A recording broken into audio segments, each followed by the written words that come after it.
মানে ছাগলীৰ কান্দুৱা থকাটো মাতটো শুনা পাইছোঁ। তাতে মানে ছাগলীটো ক'ত কান্দি আছে মই চাবলৈ গৈছোঁ টৰ্চ লৈ। তাৰপিছত টৰ্চ লৈ চাবলৈ যাওঁ, তাৰপিছত দেখিলোঁ যে তাক কুৱাত মানে পৰি যোৱাটো মানে এনেই দেখা গৈছে, মানে যিটো ঢাকি থৈছোঁ এইটো মানে অচাৰ হৈ আছিল। তাৰপিছত মই দেখিলোঁ ছাগলীটো দেখা নাযায়, তাত ভিতৰত ধন্দৰ আছে, তাতে সোমাই আছিল। তাৰপিছত ছাগলীটো আমাৰ নহয়, আমাৰ জিঠি আমাৰ হয়। তাৰপিছত মই জিঠিক ফোন কৰি কৈছোঁ, জিঠি তোমাৰ ছাগলী যিটো বিচাৰি আছা এইটো মানে আমাৰ এই আগৰ পুৰণা কুৱাত তাতে পৰি আছে, কান্দনটো শুনা পাইছোঁ মাতটো। তাৰপিছত আমাৰ জিঠি ৰাতিৰ এনেকুৱা 10টামান বাজিছে। তাৰপিছত আমাৰ জিঠিৰ শুনাৰ লগে লগে আহি মানে চাই হয় মাতটো শুনা যায়, কিন্তু ছাগলীটো দেখা নাযায়। তাৰপিছত এনেকাই জিঠি আউচ কাউচ হ'লে ছাগলীটো পৰি আছে, কি কৰা যায়।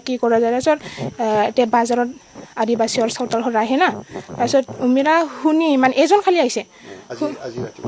ৰাতিপুৱা এনেকুৱা 10টামান বাজিছিল, 11টামান প্ৰায় 10:30 পাৰ হয় মানে এনেকুৱা টাইমত আহিছে। তাৰপিছত আহি মানে তাতে গ'ল, ছাগলীৰ মালিকটোক মাতিল, ছাগলীৰ মালিকটো মাতি আহিল।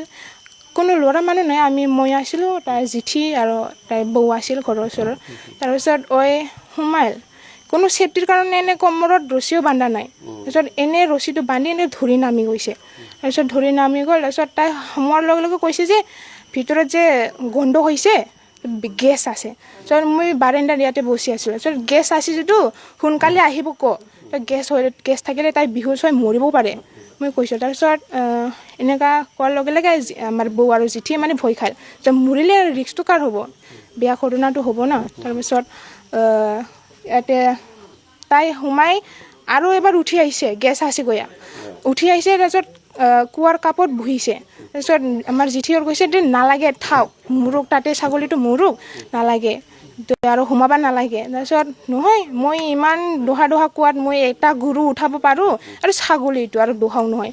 তাৰপিছত তাই আৰু নামি গ'ল, আৰু নামি যায়। তাৰপিছত তাই আৰু পূৰা দেহাটো কঁপিছে, ভিতৰত দেহাটো পূৰা কঁপি মানে আৰু তাই উঠিব চাইছিল, আধা আহিছেগৈ উঠিয়া। তাৰপাছত দেহাটো কঁপি থাকিল। তাৰপিছত মই মাতিলোঁ, তই উঠিব পাৰিবি নে নাপাৰিবগৈ, মই মাতি আছোঁ বাহিৰৰ পৰা। তাৰপিছত আৰু ৰাওৱে নওলায় আৰু গল্পই মানে ভাল কৰি নওলায়, মাতটো ওলাই নাই। তাৰপিছত মই ভয় খালোঁ, বিৰাট ভয় খালোঁ। মানুহটো দেহাটো চাৰি দিছে আৰু উঠিবই নোৱাৰিব। তাৰপিছত এনেকাই থাকি অলপ পিছত থাকিয়ে মানুহ ৰছীটো চাৰি পৰি গ'ল। পৰি মানে ঠেংটা খালি দেখা গ'ল বাহিৰত, ভিতৰত ধন্দৰ আছে না, তাতে গাঁৱটো মানে সোমাই গ'ল, খালি ঠেংটো দেখা যায়। তাৰপিছত মইতো বহুত ভয় খালোঁ, তাতেতো মানুহটো মৰিল বোধহয়, আৰু বেছি দেৰি থাকিলেতো মৰিবই চাগে না। তাৰপিছত মই আমাৰ ইয়াতে বাজাৰত মানে আমাৰ খুৰাহঁত আছে, আমাৰ খুৰাহঁত তাতে গাহৰি কাটে।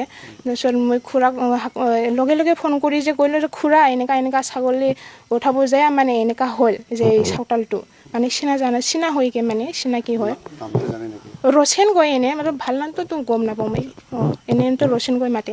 তাৰপিছত আমাৰ খুৰা কয় হাকতক তালৈ মই মানুহ পঠাই দিওঁ। তাৰপিছত মানুহ আহিল, 2জন আহিছে, উমাৰে চাউতাল মানুহ আহিছে 2জন। তাৰপিছত আহি মানে এজন যাই নামিছে চাউতালটো, আৰু চেফটিৰ কাৰণে একো বান্ধা নাই, ইফালে চাই একে লগে সোমাল। আমি মানে গামচাটো মুখত বান্ধিয়া লওঁ, যিটো গেছ আছে মুখত বান্ধিয়া লওঁ গামচাটো। তাৰপিছত সোমায়া তাই মানুহক লৰাই চাইল, মানুহটো একো হুচ নাই। তাৰপিছত মানুহটোতো হুচ নাই, মৰিল নাকি এনেকুৱা ক'ল। তাৰপিছত তুই ক'লোঁ। তাৰপিছত আহিবা চাইল, আৰু এনেকাই দেহাটো কঁপি বিহুজ হোৱা মতন আৰু পৰি গ'ল। মানে যি বাচাব গৈছিল। তাৰপাছত এনেকুৱাতো কথাটো বহুত ঝামেলা হ'ল, কোনেও ভয় খাই তাতে চাবলৈ। এনেকাই পুলিচ মাতিলোঁ।